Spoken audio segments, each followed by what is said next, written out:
All right, everybody, welcome, welcome. It is Corinne from Cali here today. We have Matthew from EVDC. Show some love for this guy. Super, super hard worker, entrepreneur at heart. I've been following this project for a long time. It is my pleasure to do this interview with him today. Very grateful for this opportunity.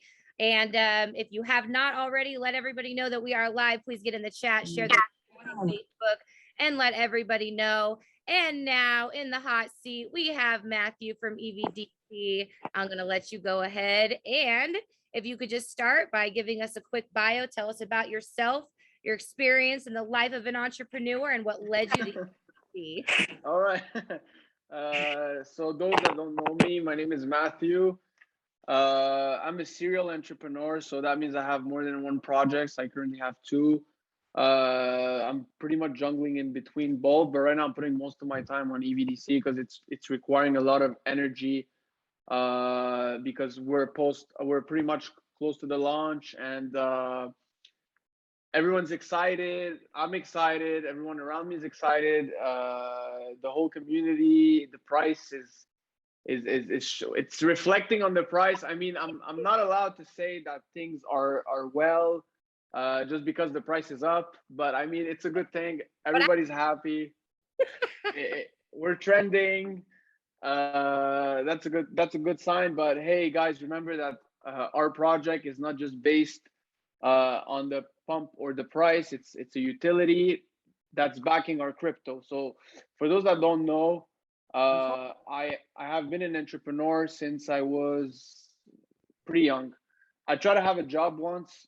It didn't work well because I tried to change everything the way I wanted to be, and then I got fired. And it was it was a good experience, but that made me realize very soon what I wanted to do with my life was pretty much solve problems. In the EVDC, it's a problem with the chargers, and with people that do own electric cars, they have this issue with range, and it's the stress of not knowing if there's a charger where you're going or the destination where you're headed. And the thing is with electric cars is that you can't just call a tow truck and get a little boost. You have to call a tow truck. He has to tow you, and it's going to cost $100, $200, $300, depends on where you are. And then he has to tow you to the supercharger or to your house, and then you can just plug yourself in. It's not like you could just put $5 of gas in and just drive to the nearest gas station, give the guy $20 with a tip, and that's it, you know? So the development side, I backed all of it financially, but it doesn't only work with the app. You know, there's the community behind it. There's the people that's working with us. I mean, the only reason why I can sleep a little bit at night is because these people are helping me. So I owe everything to them. Yes, absolutely. So now why don't you go ahead and just tell us briefly, for those of you that do not know or did not watch the part one of what is of EVDC, what exactly is this EVDC that I'm talking about and hyping up to everybody? What is it?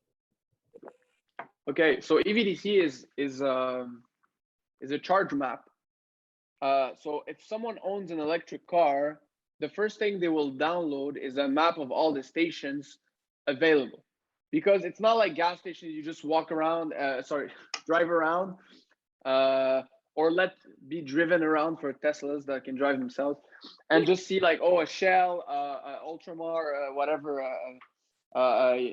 US oil gas station where you could just pull in and that's it.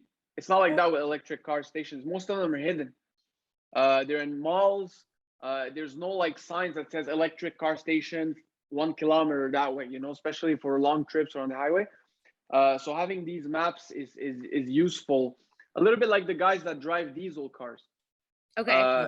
They download apps like Diesel Buddy or stuff like that, and that gives them that tells them at which station diesel is available, because not every station diesel is available. So imagine you have like 50 kilometers or miles left in your car, and you're going to a station, then there's no diesel. What do?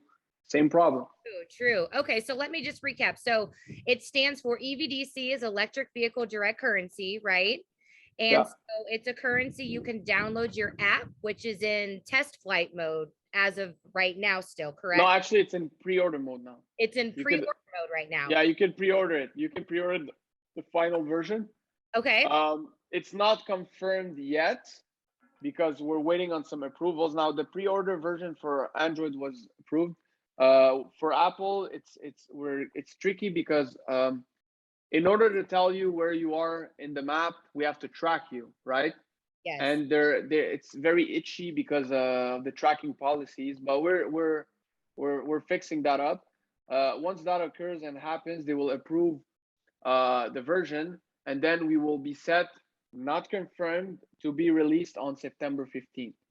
Okay. So anyone that pre-orders the app, they don't have to go and download it again. It's just going to be automatically in their phone. They could start using. It's just going to say, "Oh, EVDC is now available." Click, and then the map is going to open. You can connect your wallet and do whatever you want. Now, iOS devices, or soon to be Apple, Google Play Store, and Android, correct? For all of you, Android is already available for pre-order. It's free. You just go on the Apple on the Play Store and you type EVDC, and then you'll see the link, or you could just click on the link in the chats or on Twitter. Yes, perfect. So for those of you that have not downloaded the EVDC app, go ahead and go to your app store. You can download it from there, pre-order it when it goes into full mode. Assuming everything goes smoothly, September 15th. But if it's not exactly, then I know you guys hit every benchmark either early or right on. And if not, you keep us up to date. So we have an idea as to what's going on. Sorry, I'm cutting off. Now it's the fourth time we changed the website. So now the website is ready. Also, the final version for the nice. Every time we have a new milestone coming up, I like to change the website because it goes in the celebration. Like it's like a sort of. Can we show the website? Bring it up. I can't show it because I have to host it, transfer it on the new link, and once that happens, look, if you want, once it's up, we can do another interview, and then we could go through the website. So once they download the app, all of the chargers, all of the public chargers are available on the app to go to. So you can go to the charger itself. You could drive to the charger. Once you get there, some chargers you'll be able to connect, some you won't be able because some of them are free. Okay. And most of the chargers under 50 kilowatt hours will be free. So it's mostly like supercharged that you got to pay and stuff. So that's something cool. And for those that are not free, you have to deposit tokens to pay. $20 worth of tokens will be pre-authorized. And then once you plug yourself and then you finish your session 30 minutes later, $4 worth got deducted. The rest goes back into your wallet. So it's either that, or you could just pay with Apple Pay, Google Pay, your debit card or your credit card, and all of the profit and the tax that we're charging on that goes into the token. So it backs the token immediately. It goes into the liquidity. So it doesn't affect if someone sells, doesn't affect much if someone buys. So if there's $20,000 worth of buys, it doesn't affect like if now there's $20,000 worth of buys. It's going to be a more solid liquidity, and also a little fraction of it will go back into buys. It will be buying some token because we have to do market making in order to keep the price. Now, once the Ethereum contract launches shortly, hopefully next week, we've been having a lot of troubles with our developer for the Ethereum contract, but we're gonna pull through. We have to start doing market making for Ethereum and BSC so that the price stays the same. So the price of Ethereum will eventually climb to the price of BSC. I'm not allowed to say that because I cannot tell you, hey, go buy the Ethereum contract because it's gonna go back to the price of the Binance side. Of course. Look, maybe it's going to be the opposite. Maybe they're going to meet in the middle. I don't know. I can't tell. All right. So let's keep going. All right. So what would you say, what problem does this solve for people that have electric vehicle cars? What is the main problem? I know in one of your previous, you talked about it was like anxiety, charging or not knowing where the next one is, or like what kind of problems can you think of that this solves for us today? The problem that it solves, let's say you're trying to charge your car at a network that you're familiar with and you use regularly, right? And then you go on a road trip and you decide to charge your car somewhere else, and you don't have any membership or card or whatever in order to charge on that network. Well, we have an API that will create a guest user on that network, and it will allow you to top off your car, pretty much allow you to charge up even if you're not on the network, and we will make sure of paying the provider. So it will pay, like our API will pay the provider as a guest user. So in other words, it's like if you signed up on their platform as a guest user, but you have a payment card available in your account, which is a guest user, enough to just cover the transaction. Okay. Okay, nice. Now, do you have to have like an agreement with the different manufacturers that own these charging stations? Or is this just something that by creating a guest account, it allows your EVDC users with the app to basically have a generalized app where you can charge at pretty much any public charging station? That's what it is, a generalized app. Wow. Now, I'd say 95% of charging networks accept guest users. Okay. It's just that you're gonna have to download another app. You're gonna have to go on the. You're gonna have to have data also. I mean, you're gonna have to have data to use our app, but maybe you don't have enough data to download the app. Who knows, right? Yeah. It's just more convenient. I won't say it's gonna change the way that the EV industry is, because you're allowed to go and sign up for every network that exists. But I mean, it's like saying you have one card to pay for different grocery stores. You need to have a different card every time. It makes no sense, you No, know. you're And that's absolutely right about that. Yeah, and you talked about that before too, like going to a gas station. The more times you have to pull your card out or swipe your card or put your information into a system. basically in the US and in Europe. There's a lot of these chargers, especially level 2s and superchargers. Where there's less is then Canada, and then all the way down to like little smaller countries. I won't say little countries because I'd rather say smaller. It seems more professional. And for like Puerto Rico, there's six of them in Puerto Rico, and there used to be none. So that's a good thing. And just Yeah. understand that Puerto Rico is a very small island. Like you could go around the island probably with one charge. So there definitely will be more. I mean, we have one of our mods that is from Puerto Rico, and he's definitely pushing it there because I mean everyone's moving to electric. It's like everyone's moving to iPhones or Samsungs, right? You don't have a phone with batteries inside. You have a rechargeable battery. Same thing with cars. You recharge them. Yes. It's unlimited. Like it's unlimited. It renews. You don't have to burn an energy like gasoline. It burns. It's Yes. lost. It's evaporated, right? Yes. And at some point we're gonna come to an end of that era, and we're going forward with electricity, and that's what's happening now. I mean, 60% of sales in Norway are only electric. Imagine. Oh, wow. How many percent? Over 60. Over And 60% of the sales. Okay. Wow. in Okay. Norway. And imagine that even further. For us, it's basically like if we look there, I won't bash about other charge maps. There's a lot of them, and they're all very good. Okay, they're all very good. We're not planning on reinventing the wheel. We're just planning on making the wheel better. That's it. That's what we're doing. The formula is a winning formula. A lot of people are downloading these apps. It's winner, and we're trying to look. We could have made it without crypto. We could have just profited from the transactions, just from our general utility of creating the guest user thing, right? Mhm. But while creating the crypto, we allow people that don't want to be on record or want to be off grid.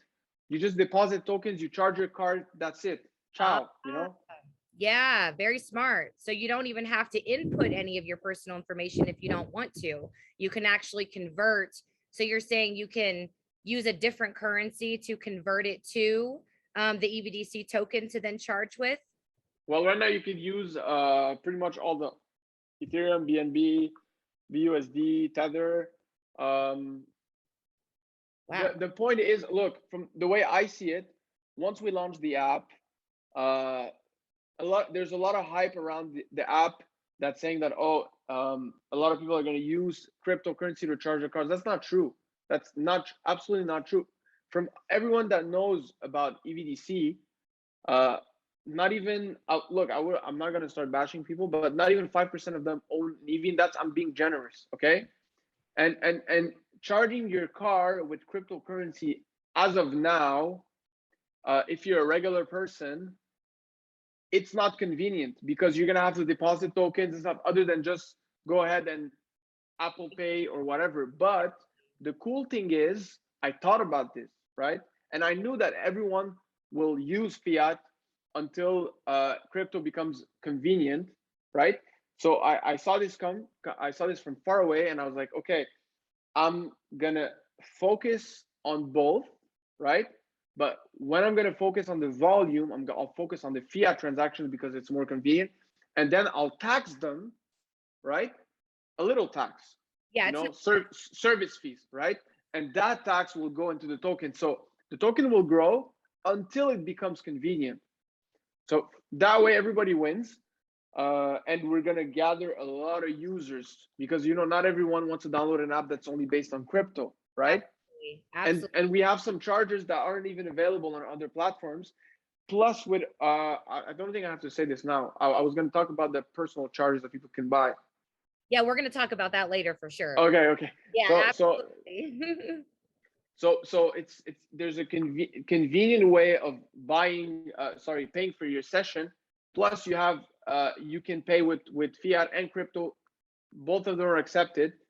And even if you could not pay with crypto, the fiat transaction backs the token. So it will be the same because the transaction of crypto will be so low at the start. So it won't really change anything, to be honest. We're Yeah. gonna have what, $100, $200 a day of volume.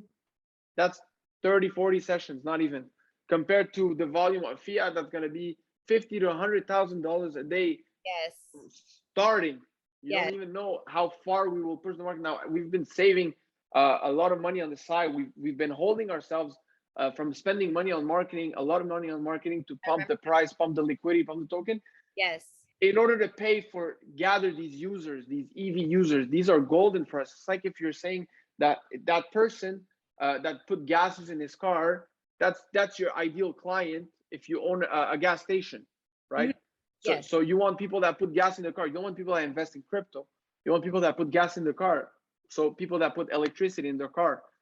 If you want me to compare, I mean, It's the convenience too, because like you said, I mean, less than 5%, and I teach this in some of the crypto classes that we do, that less than 5% of the population even know what cryptocurrency is, or and 3% might even own a little bit of a type of Bitcoin or Ethereum or whatnot. So for it to be user friendly, for my grandma, my mom, or somebody that has no idea about crypto, to be able to download the app and actually purchase the token without even really having to go to an exchange and buy it and then transfer it over to the wallet. You can that just will be complicated. Now, very complicated. I'll tell you how it will work for your grandmother.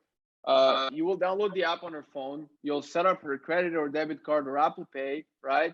You'll tell her wherever you go, make sure that next to where you are, there's a little EVDC logo. And Okay, so can you tell me about now, for those of you that don't know what a burn mechanism is, because you do also have the burn feature in your tokens as well, right? That it's deflationary.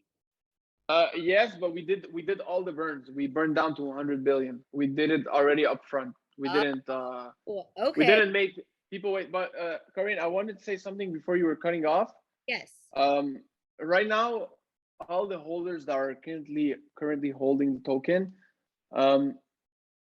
they are the ones that will benefit the most financially, And what? because once it starts, the volume starts going in, all that volume going in, sorry, it will act as, it could be like buys pretty much, right? People, it's like people buying, but it's volume, right? And until the time comes where the crypto becomes more popular and convenient, and people start hearing more about the project, and because first of all, if someone hearing about it is one thing, and someone hearing about it and knowing how to buy it is another thing. You Yes. know, because it's complicated for starters, right? Yes. So we're gonna always have a little less. Sorry, we're gonna have always less people investing, and we're gonna have 100 more, over 1,000 times people charging the cars. Yeah. As consumers, pretty much. So that's where it will. That's how it will play. Because until the same amount, not everybody charging the car will want to invest in the token. Some people will just download the app to charge a car. They don't even think about the token. But the more people that do that, it just makes it's great for us token holders. Yeah, it is great, and what's good about it is that it's something happening outside that's affecting it. It's not like people buying. We don't have to do marketing for the token for it to be successful. We don't have to like say tell people to buy it. And essentially, it's recession proof as well. I mean, in a sense, everybody's always going to have gas. They're always going to have to charge their cars. So no matter what, people are always going to need this. So I think that's just amazing. So, wow. So from 200 billion was your total supply starting. After the burn, we're down now to a fixed amount of 100 billion for the total supply. Is that correct? Correct. But our initial supply on V1 was much more than that. It was in the trillions. Oh, wow. And now we're down to 100 billion. That is amazing. That is amazing. Okay, let's see. So you had talked about before also doing like some type of a referral bonus for when what do you still plan on doing something like that? So I can gather 40 more people with the same $5 than I would with the $5 bonus. So I rather go with my marketing, my campaigns where I can acquire a user for 15 cents, other than $5. I mean, if we acquire 1 million users, that's 5 million out, compared to 150,000. True. It doesn't really seem like you're going to have an issue, like you said, with getting this out there. So to be honest, I mean, I think your idea makes much more sense, that why put out all this extra money in referrals when you can use it for, things of a much, a purpose that makes more sense to, help the project grow in itself, or maybe use it for something different. Correct. I mean, we have to look at it on the long run, and with big volume of users downloading the app. I mean, if you were gonna have over 1 million, that's times $5. Yeah, definitely. Yeah, that's a lot of money. That's definitely a lot of money. So let's see. So it is considered a utility token. And one thing that I, want to talk about as far as passive income, I'm huge on passive income. I know that you have some home charging stations. Can you tell us a little bit about your home charging stations and how, for somebody like myself, the benefits that would give me if I was to purchase one of these things, and how I might be able to earn passive income along the way? Let's say you would purchase a charger. They go for 1,500 a pop, and that's configured with a SIM card, satellite access. So basically, the charger has internet, so it communicates with the interface. You would basically have an electrician install. It depends if you're buying a level 2 or supercharger, or I mean, if you can afford a supercharger, 150,000, a lot of money. What's the difference between those? Can you explain the difference between a supercharger and a regular one? A level 2 charger will charge a regular electric car in 5-6 hours. Okay. Depends, even 8-9, depends on the car and the range it has. Oh, wow. Okay. A supercharger will charge a car in 30 to 45 minutes. Woo! Wow. That's now, if you tell people, hey, come to my charger, I'll charge your car in half an hour, they'll come and they'll give you $20 to charge the car. I mean, depends on where you are and how much you can charge, but Tesla supercharged, they go for $20 a session, okay? But they charge the car in 30 minutes. I mean, it's still cheaper than gas because gas tank is probably like $60. But you see the difference. People value their time, okay? Absolutely. And if you're gonna start a charging business and you don't own a hotel or a mall or a plaza building where you have a lot of people coming to work and they could just plug their car for 4 or 5 hours and give you $15 to $20 or whatever, how much you're charging, you should opt for a supercharge if you really want to make money with on a daily basis. Because if you can make $20 every 30 minutes, right, that's $40 an hour per charger. They're not always booked. Let's say they're booked half of the day. Depends on the area again, if it's populated or not, but let's say half of the day. So you're looking at about $300 a day or $200 a day in revenue. Yeah, but there's no maintenance. You have to do nothing. You have to pay no employee, no whatever. So any investment you're making on the long run with zero risk is not going to give you these types of returns. No, not at all.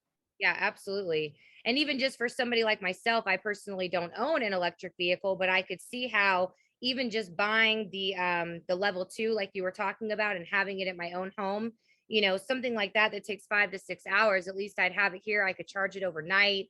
You know, I'd wake up. But some people can come. I mean, I'd like to give a literal example. I mean, some people travel a lot, right? And they go to rest areas where they sleep. But sometimes you're not really comfortable sleeping with a charger plugged in public, right? I mean, if your car is charged and you have a Tesla, it's going to show green on the side of your car. And, you know, so it might frustrate some people waiting on the charger and you're probably sleeping in your car and they're going to be like trying to knock on your window. You won't have that like same of headspace that if you were plugged in the driveway of someone, let's say private driver of someone, and you're allowed to be there and they know that you're there and that you're sleeping in the car. You're just stopping off your car just so you can continue your road trip in the morning. Yeah. Right. Yes. And that's going to start to occur once they start making those electric camper vans, where people will love to give you $10 to $15 to plug their camper van, and instead of going and paying 60 to 65 in a campsite where there's not everywhere. There's no campsites everywhere, you know. But if there's an electric charger every neighborhood or city, few all around, it could be something interesting for a lot of industries. Okay, so basically, let me get back to that. Once you order that charger, you get an interface. The charger comes configured. Look, if it comes with our logo, I mean, you're using the interface we're providing you. You could order another charger for pretty much the same price, but it doesn't come configured with the earnings model and everything. So you can just plug, unplug, pretty much like no charge, no regular free, no earnings. So it comes configured out of the factory. Yes, we do make money on the charger. We make $350 per unit, but that will go into marketing, into liquidity. So you're helping the project by doing that. And also when you make money, we take 1 or 2%. It's still not determined, but we will take 1 to 2% maintenance fees to keep our interface up and a lot of stuff. But you choose how much you charge. I mean, if you have a lot of campers or whatever coming here, you could charge $20. So you're sure that every time someone comes, you make at least $20. If you're doing this every day, that's close to $600 a month. Yeah, definitely. You're doing nothing. You're just making sure the chargers are well sitting, and that's it. You don't have to clean nothing. Pretty much. I mean, you can even start selling them extra service. Hey, you guys want coffee, tea?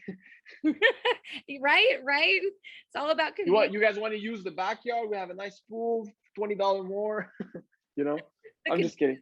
The definition of passive income, though, you know, you're investing in yourself, buying something, investing in a product, and you're sitting on the product. You're sitting on the investment, basically. The value, the value is in it. I mean, absolutely. And if you ever want to stop from charging people and you want to do it for free, or let's say you won the lottery, you don't feel like charging customers anymore, well, you could just remove the SIM card and it won't be connected to the network, so it won't charge people when Oh, they use it. So yeah, okay.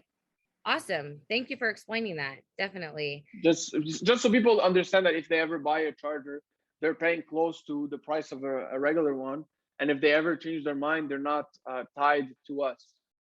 You know, there's no hard feelings. And once they unplug the charger or the charger's not on the network, the charger will disappear from the app automatically. So that way, nobody just goes there with their little range they have. Let's say they have 10 kilometers left, they decide to drive to your charger, and then they see that it's not working. They start throwing eggs at your house or something. Yeah, we don't want that. We don't want that. As far as understanding which EV stations are compatible with different electric vehicles. So obviously we know, Tesla is Tesla. Can a Tesla vehicle, electric vehicle, charge at any charging station or only Tesla? Teslas can charge everywhere. Okay, perfect. And then so Teslas or non-Teslas, basically any electric vehicle, regardless, can use the EVDC app and charge at any public charging station, or can we charge at Tesla charging stations too? Except Teslas for now. Except Teslas, exactly. But hey, that's okay because I know where I'm from. And by the way, gas is $5 a gallon here. How can I explain this? The way I see gas, look, there will be gas for a little while because there's the trucks that are running on diesel, and a lot of equipment and generators, whatever, are running on gasoline. So the gas price, the way I see it, it will go either in it will either go up or down, obviously, right? But I think with more and more people going towards an electric car, because now an electric car is pretty much the same price as a gasoline car. So why would you go buy a gasoline car if you could just buy a car that you can plug at home and have like unlimited energy forever? I think prices will start going down because people will start to consume less, and there will be a sort of like an overflow in the market. They will be producing more barrels that we are consuming, so they're gonna want people to start consuming again.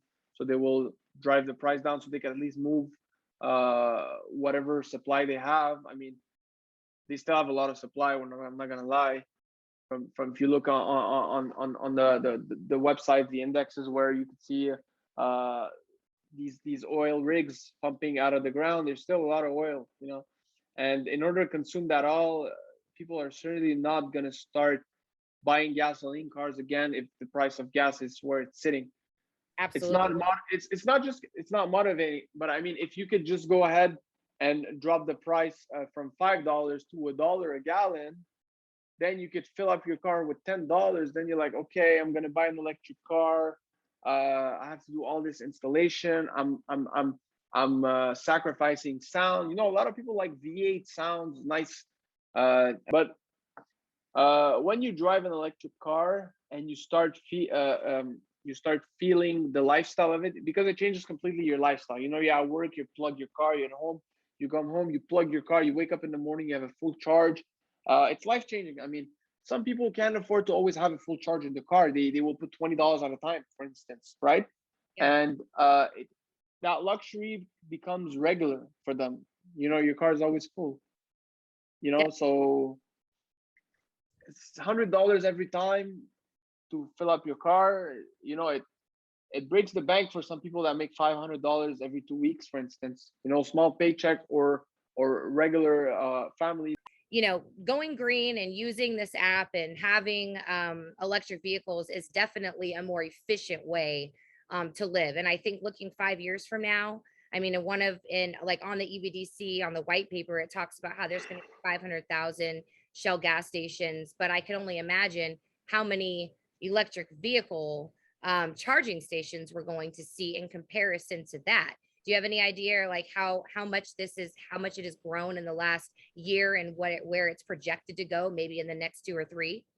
The way the market works for electric charging stations, the charging stations manufacturers and networks, they know that 95% of the charging of the person that owns an electric car will be done at home.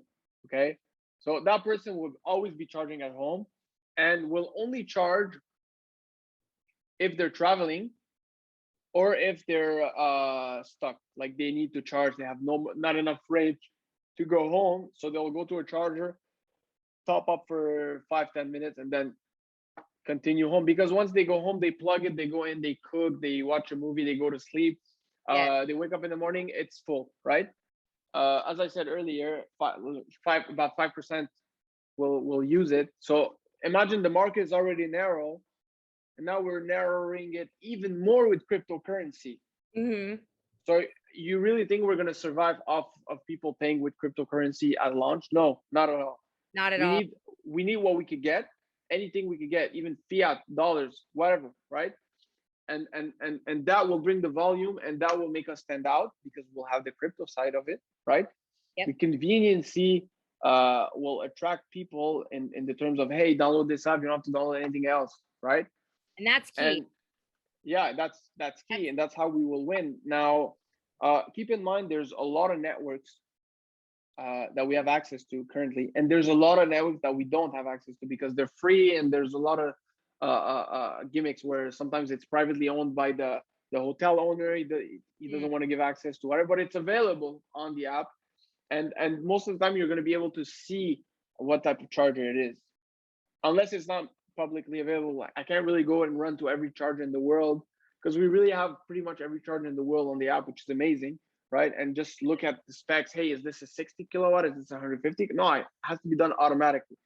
You know, run the script, run the code, bam, shoot it. That's it. It's done. It's uploaded. You know, Wow. and that's how I see it. That's the only way to change the world in that industry.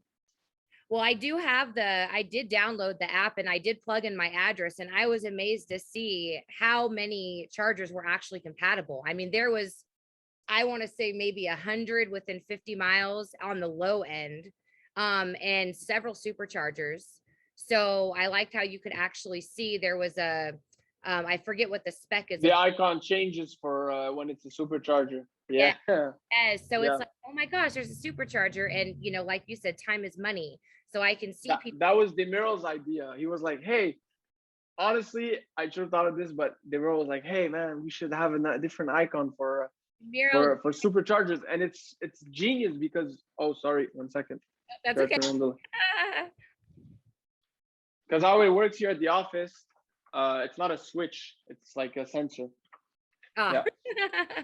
So Demiral said, hey, we should have it different, so you don't have to click on it to know if it's a supercharger. It's more convenient. Pops out, and that was brilliant. So we integrated it. Yeah, that was an amazing idea because and even for someone, like I said, I'd never used the app.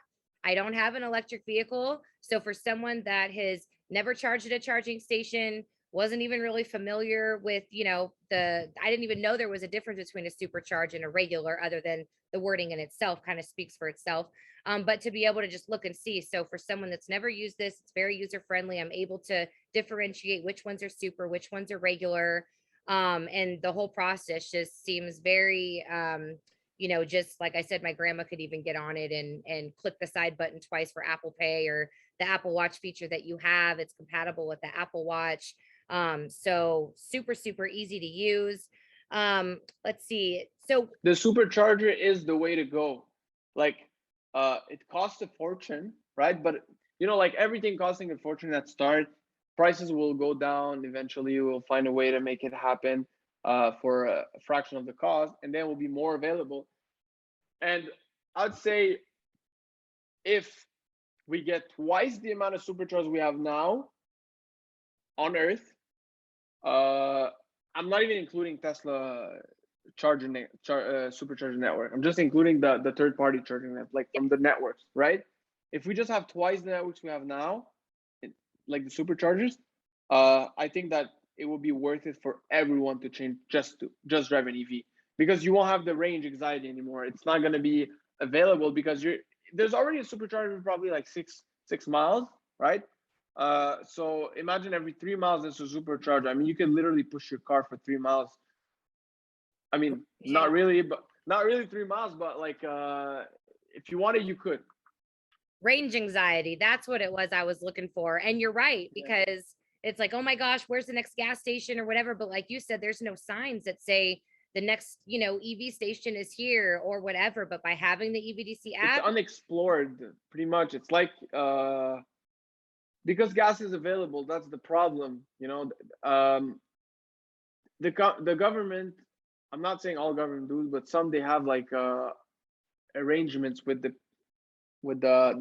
oil companies, where they announce gas stations for convenience, and they don't just do it for tourism, they do it for trucks mostly, and because they make money out of it, they're taxing it, oh and yeah, and the volume, because as I said, 5% use it, the 95% charge at home, right? The difference in volume between gasoline and electricity used to charge cars in public areas is dramatically lower. Like, you have no idea. I mean, if because the gasoline, you have no choice. You cannot put gasoline at home. You need to be there. You need to go and pay in the gas station. So let's say it's pretty much 100 to 1 right now. wow, 100 to 1, wow, pretty that's much.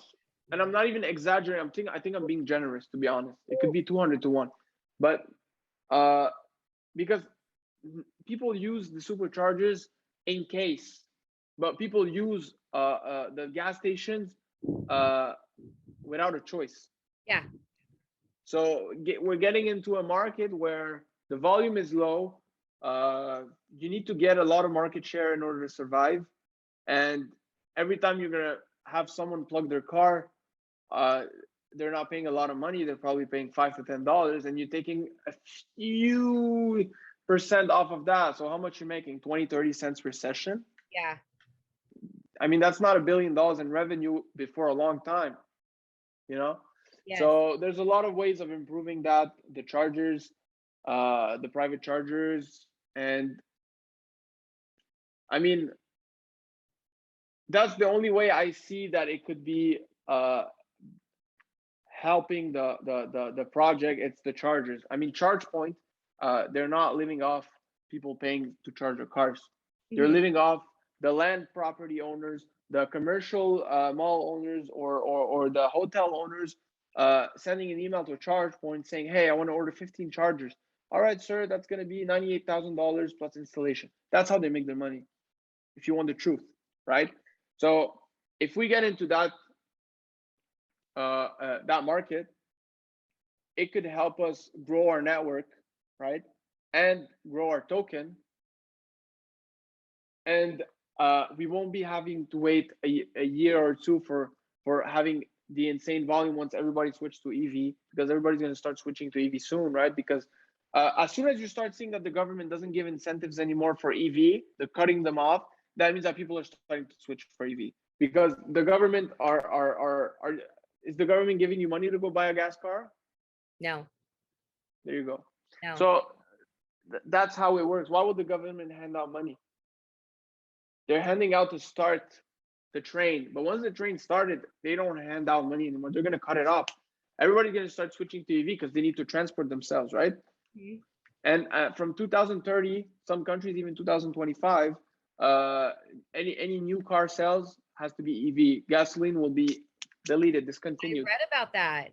I Yeah, read that's true.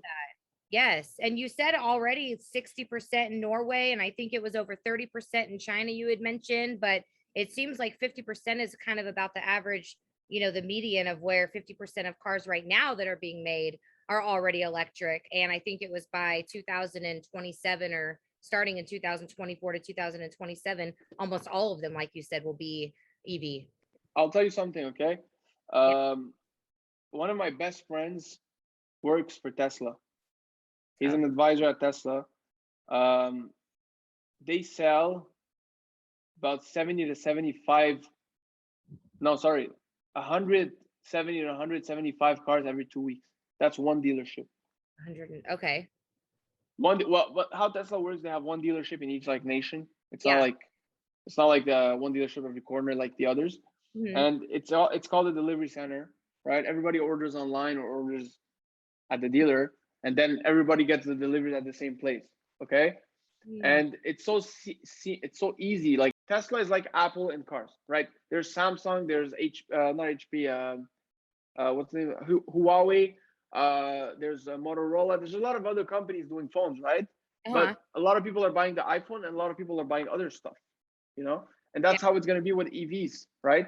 But yeah, everyone needs a SIM card with internet in order to run their EVs. absolutely. That's where the stations they come in, and we provide the electricity in order to charge your car, because you're not always going to be home, you know. Yeah, yeah, definitely. Yeah, that's amazing. I didn't know. I didn't realize that about Tesla. I mean, I knew that there was waiting lists and things like that, but I can definitely see where there's a demand and a push for some of these other manufacturers to start getting these EV cars out though. Okay, I don't think we touched on this earlier as far as being able to use let's see, I think it was in June when you were interviewed by Cowboy Crypto. You had talked about being able to possibly use the currency to pay your energy bill.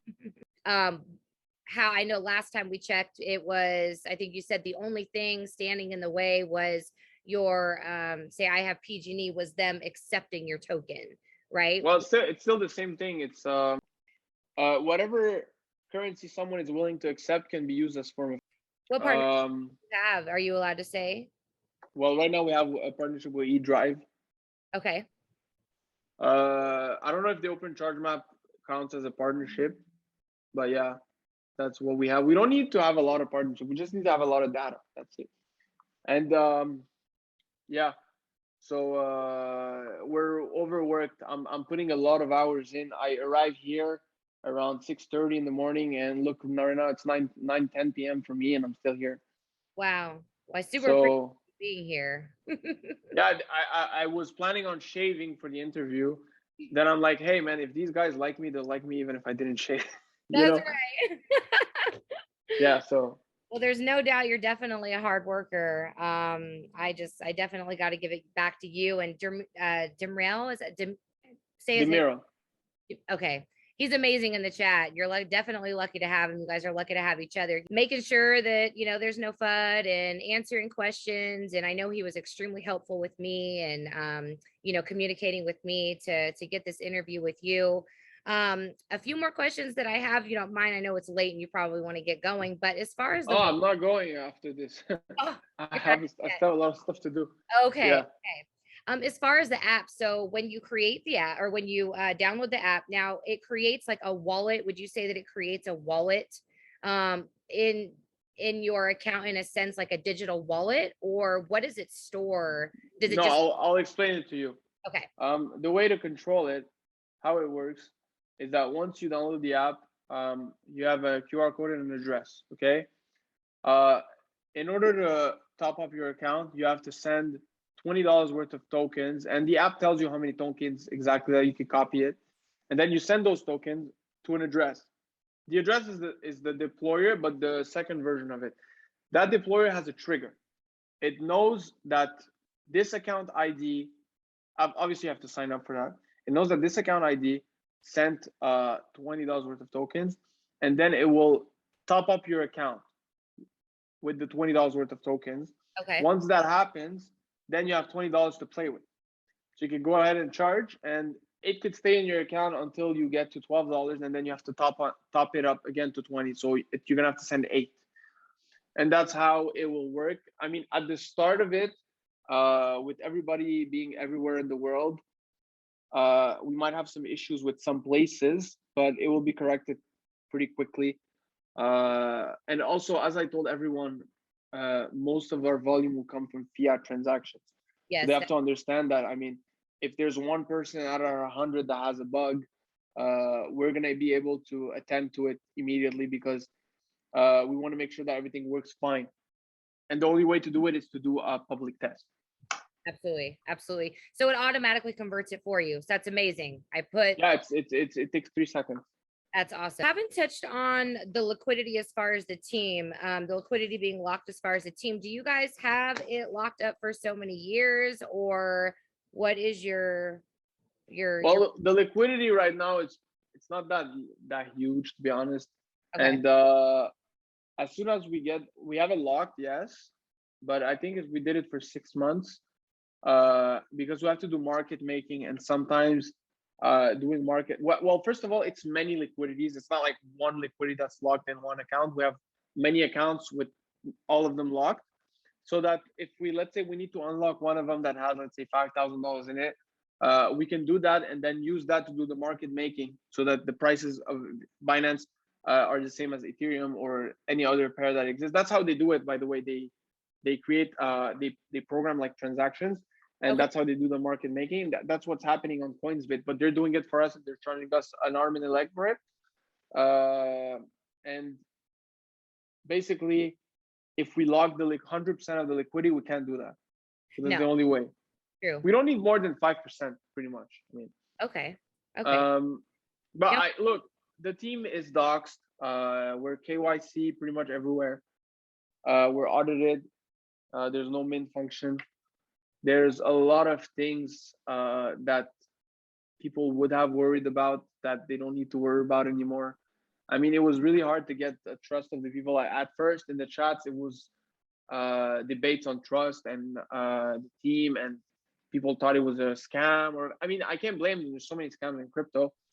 Yeah. But I mean, they saw that this was different from the get-go. I was already very comfortable when I started EVDC. So, I mean, what was in the liquidity isn't even watering for me. Like, it's not something I would.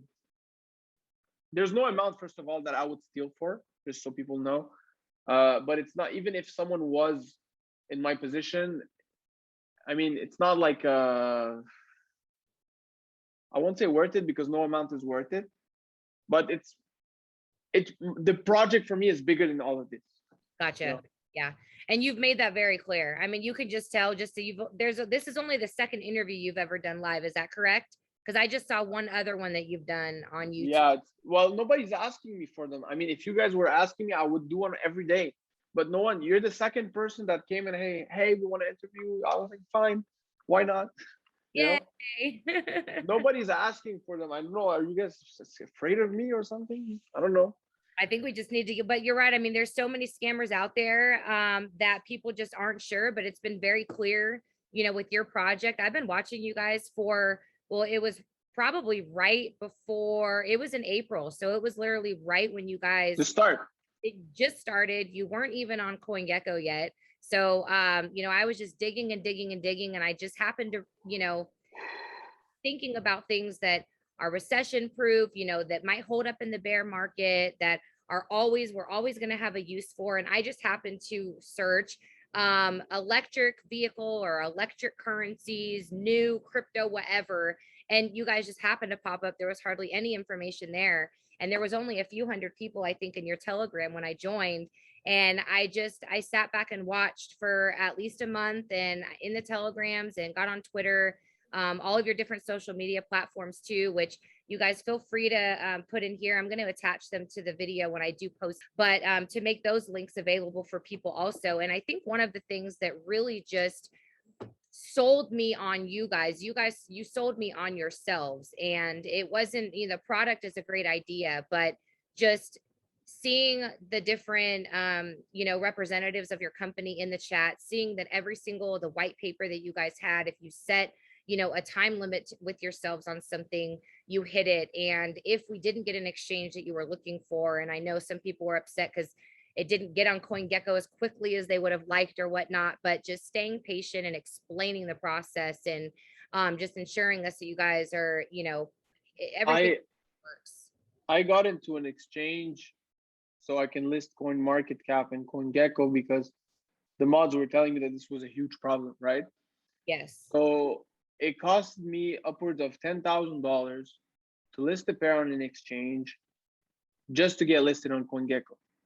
So, to be honest, for me, I do understand that it's crypto and it's important, but regardless of CoinGecko or CoinMarketCap, once the app would launch, the volume would kick in, the price will grow, and people will hear about it on the App Store. So for me, you did that for the people. I did that for the people. I couldn't care less about CoinGecko and CoinMarketCap. I mean, I think I have the CEO of CoinMarketCap as friends on LinkedIn. And you know what? I remember that now that you're saying in the chat, I remember specifically saying how this wasn't necessarily, a goal like at the top of your priority list, but that you see that it's an issue within the community. You see that this is what the people want. So you're going to go ahead and you're basically going to make it happen.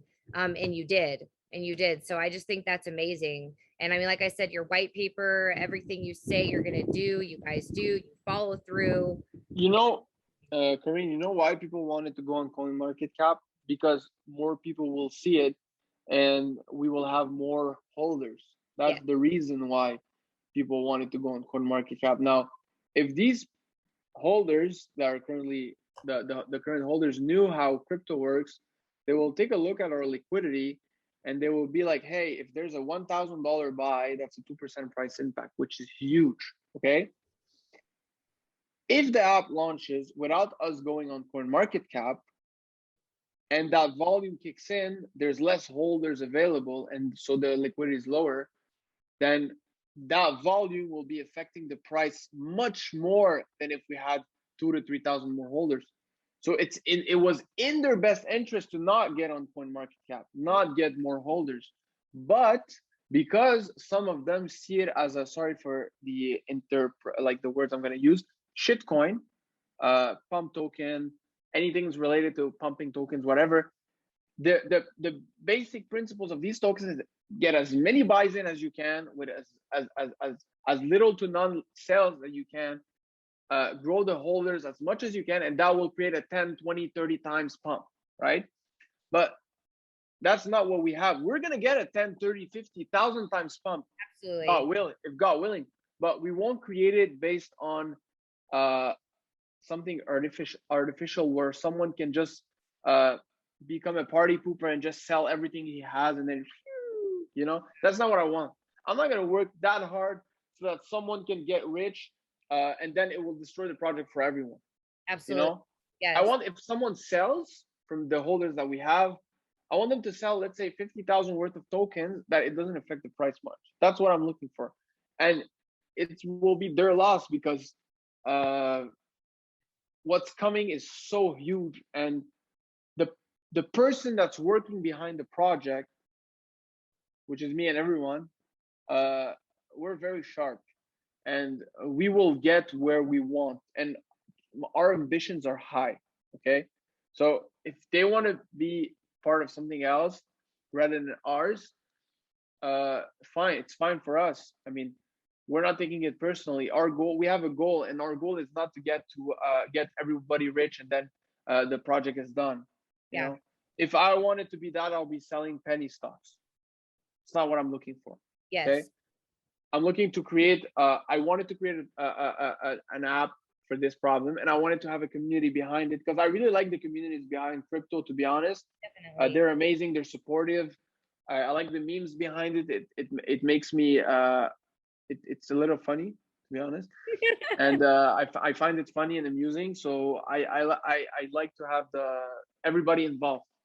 I could have, as I said, created an app, charge a tax on fiat transaction, forget about crypto, let me make money myself. I could have done all of that. Yeah. Okay, I'm financing it. The money, the buys of people, it goes into liquidity. I'm not getting anything off of that. Yeah. So I'm sharing my project with everyone, just to share it with everyone, because I find it cool to have a huge community of people. And we're about 13,000 followers on Twitter. I never had that in my life. 13,000. Are we? Okay, that was on one of my questions because I think we were at 3,000 users and no, a couple months on Twitter ago. we went up to 13,000. Wow, that's amazing. Well, and see, so a lot of people, and I'll probably do another video on this one day, is because people have this idea in their mind that a project isn't a project until you're on CoinGecko. They're absolutely wrong. That's the stupidest idea I've ever heard. Coins out there that are not a project and they are a scam, but because they're on CoinGecko, they just assume that it's like they need that as a confirmation for themselves when it's absolutely wrong. So it's just misguided. But the fact that you did that for the community, because when people are investing in something, they like to have the numbers, they like to see what rank we are, they like to look at the chart and kind of, throw all the fundamentals in there and all of that. So it's a little I guess you could say, comforting, you know, in the eye of the beholder to some. But for people like yourself and myself, and I'm sure your team, that it's a lot more behind just ending up on CoinGecko. And there's so much, and that's why I got involved with you before you were even on there, because I knew it was a matter of time. Yeah, obviously. And look, in all honesty, I think that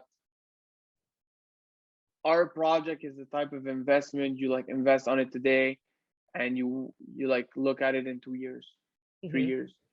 And I mean, if you're looking for significant profit, not like little 100 200% pump. I'm talking about 50,000% stuff. I'm not even allowed to say this because I can't speculate anything. I can't tell you, hey, buy this because it's gonna go up. No, I'm very, very neutral. But I think that when things are done well, they gain value significantly fast. Absolutely. Because all of a sudden everybody believes in the project, everybody wants part of it.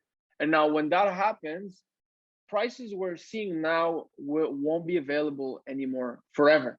They won't be. I mean forever. Ever. If there's a $20,000 buy, we're going from 40 to 70 in the decimals, because we're at 0.00040. Yeah. We're 40 to 70 that fast. Like if we get $30 million in volume in, let's say, a day or whatever, if there's an influencer that shares us, we're doing easy 20 times. Easy 20 times current market cap, current value.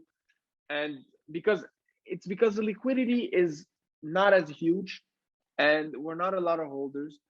We're composed, like the community is small.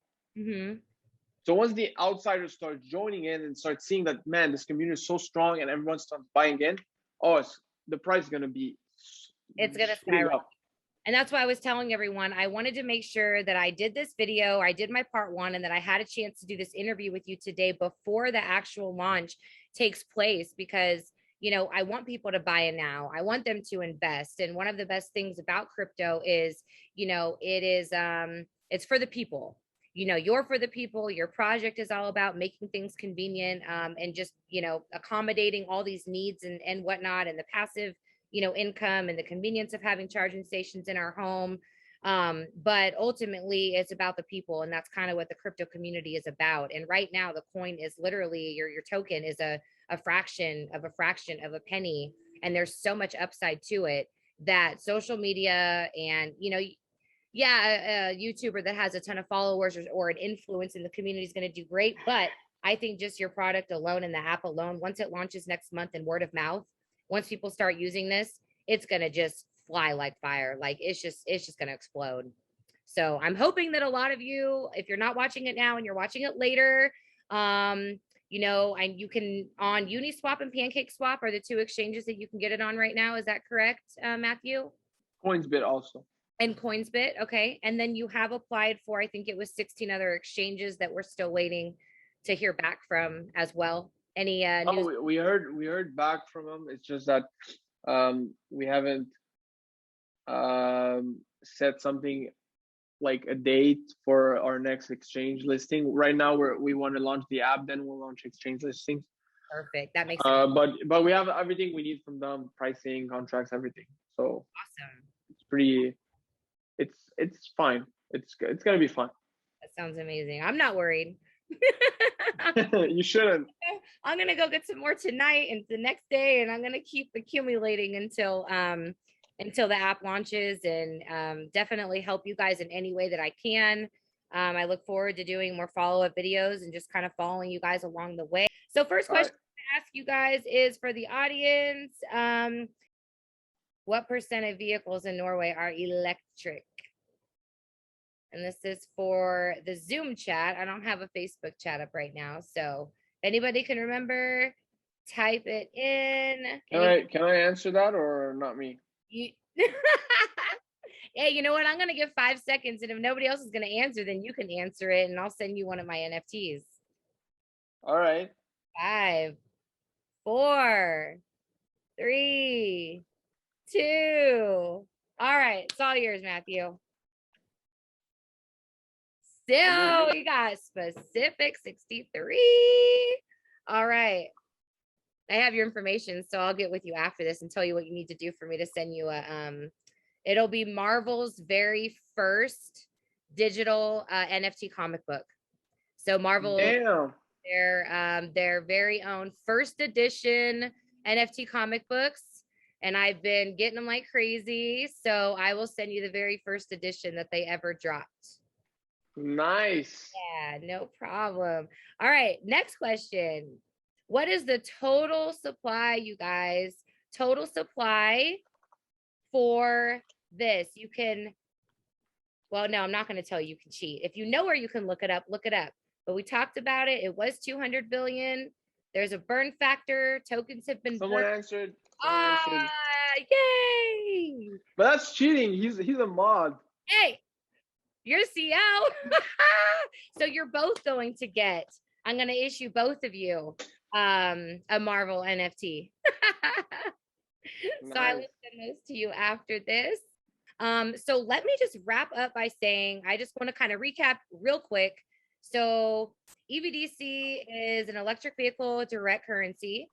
You can download the app. It will tentatively be available September 15th. The new website is up and running, should be, or yeah, it is up and running, right? No, it's not. Not yet. No, well, the old one is still new because it hasn't been such a long time it's up, but the new one is being uploaded. Okay. Won't be. All right. So it's finished. We're just uploading. Well, we're just doing the file transfer protocol. So. Okay. But there is still a website. It's still an amazing it's still an amazing website. On there, you can find out where to buy the tokens. So you have to be on a smart chain network also. So you can download the app. You can deposit Fiat. You can put your card information. It'll create a guest account that will allow you to charge your EV at any public charging station globally. Let's see, you can pre-order the app right now on iOS. It is already available for Android in testing phases, and it'll be available on the Google Play Store. Let's see, you do not have to buy the direct currency token on an exchange. It'll automatically convert whatever you deposit onto the app. And so basically you just make a deposit on the app, creates a guest account. You can charge your car at any public station. And then from there, on the app, you put in your address or you search where you're going. It'll show you if there are actual superchargers or a level 2 charger, whatever your preference. We've got a way to, they put the link in the chat to order if you want to actually order a charging station for yourself as a way to use on your own or earn passive income. You can go ahead and do that as well. Total supply is 100 billion. Let's see, we've already had a lot of them burned, and in the future, possible utility bills might possibly be able to be paid. Different number of cryptocurrencies are also available in app to be able to convert to use their app as well. Jermail, do you have any questions for me or? No, I think we're fine. Okay.